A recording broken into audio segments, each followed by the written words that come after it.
السلام عليكم ورحمة الله وبركاته. يا مرحبا ومسهلا، مساء الخير. اليوم إن شاء الله بسوي معكم ذبيحة كاملة بالفرن. طبعا أكثر من مرة أسويها معكم إن شاء الله بالتفصيل، ولكن تتبيلة شوي تكون مختلفة عن السابق، تتبيلة أكثر. هذه المكونات عندي: كليل الجبل، زعفران، بابريكا، زيت زيتون لوالي، وعندي ثوم مهروس وملح خشن. أول شي بحط التتبيلة كلها مع بعض: كليل الجبل، ثوم، بسم الله، زيت زيتون شوي ما شاء الله تبارك الرحمن، الملح، البابريكا، آخر شيء الزعفران. أخلط المكونات كلها مع بعض.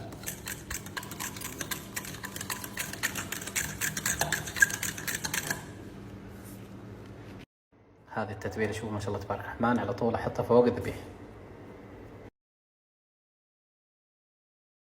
هذه الصينية اللي بحط فيها الذبيحة حطيت بصل مقطع شرايح، عندي بهارات صحيحة، كمون، فلفل أسود، وأيضا كزبرة، ورق غار، وحطيت عليه رشة زيت زيتون.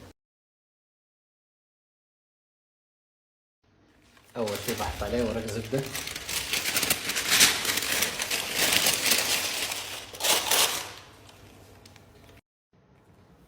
غلفته بالألومنيوم بشكل ممتاز. الحين على طول بدخل الفرن.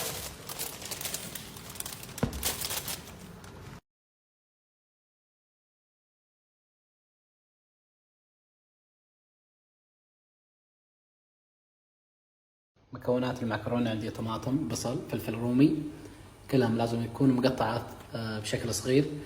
البهارات عندي بابريكا وبهارات مشكلة أو بهارات كاري، وملح، معجون طماطم، وزيت زيتون، وسلقت السباجيتي 3/4 سوا.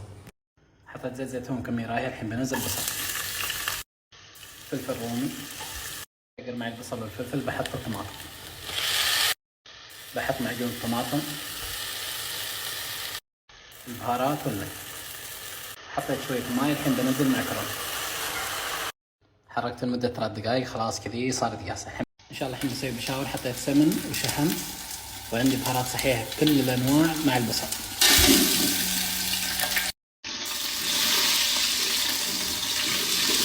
أول ما تطلع ريحة البهارات أحط الماء، بسم الله.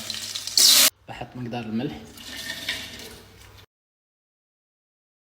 إن شاء الله الحين بصفي الماء مع البهارات صحيحة والبصل. حطيت العيش مغسل ومنقع تقريبا ربع ساعة. حطيت البصل المقلي والزبيب والزعفران. الحين إن شاء الله بسكر عليه لمدة 25 دقيقة. ما شاء الله تبارك الرحمن، شوفوا ما شاء الله كيف ذايب اللحم. خلاص جاهز 100%. كمل معي 3 ساعات. الحين إن شاء الله بحمره من فوق. هذه مكونات معبوك الباذنجان. عندي باذنجان مقطع شرايح، طماطم، أيضا ثوم مقطع شرايح، فلفل حار على حسب الرغبة، ورق كاري، ثوم مهروس، وعندي كمون حب، وخردل، وكزبرة حب. حطيت الصاج وبخ عليه من بخاخ الزبدة. أشوي الباذنجان.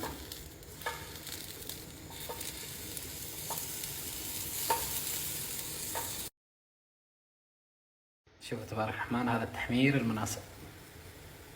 حطيت كمية رايحة من زيت زيتون. الحين بحط البهارات صحيح، وعلى طول أحط الثوم مقطع شرايح، ورق الكاري، الفلفل الحار، وعلى طول الطماطم. أحط الثوم المهروس، أحط الباذنجان المشوي، وابدأ أحط. حطيت بابريكا وبهارات كاري وملح. الحين نخلط مع بعض. آخر شيء أحط عصير ليمون.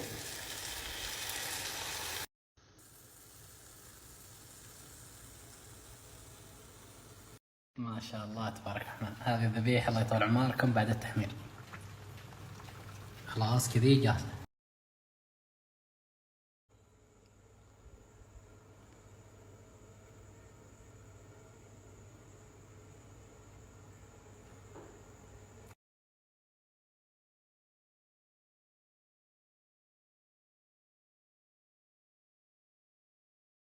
ما شاء الله تبارك الرحمن، هذا الشكل النهائي لوصفتنا اليوم. علينا وعليكم بالف عافية رب العالمين.